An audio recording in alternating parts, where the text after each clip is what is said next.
From the year 1984 in the St. Louis Post-Dispatch. Sill reigns at top of women's tour.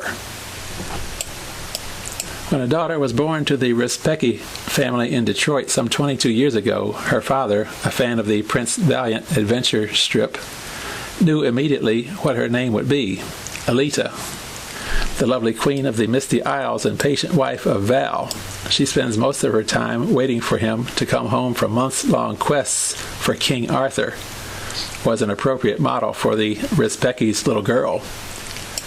Alita has become a queen in her own right, far and away the best bowler on the Women's Pro Tour. Alita was married last year to Dave Sill, a part-time pro bowler, and they now live in Cocoa, Florida.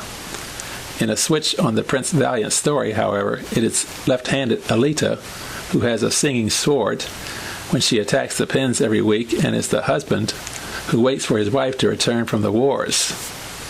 Alita Sill and the rest of the top female 10-pinners will be in St. Louis for a Ladies Professional Bowlers Tour event October 14 through 18 at Concord Lanes, 1180 Tesson Ferry Road. A Pro-Am event will be held before the start of competition.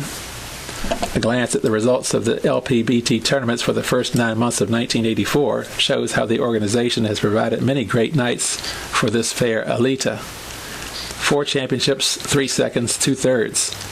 In only 2 LBPT meets has she finished out of the top 10.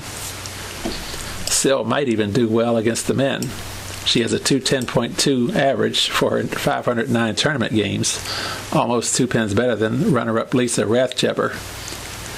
That would put her number 8 in the Professional Bowlers Association rankings, in which Marshall Holman's 214 average is tops.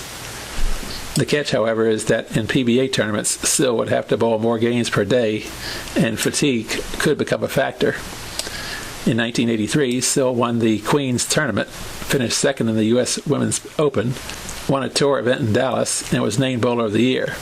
She is certain to take the honor again this year. The St. Louis stop is part of an 8-tournament fall schedule for the LPBT, which has flourished under the commissioner, John Falzone. The only factor that keeps Sill and the other women pros from Camelot is the lack of prize money on the tour. All of Sill's heroics this year have brought her just $50,487, and that is almost twice as much as her nearest competitor. What the women need is a Merlin to conjure some pots of gold.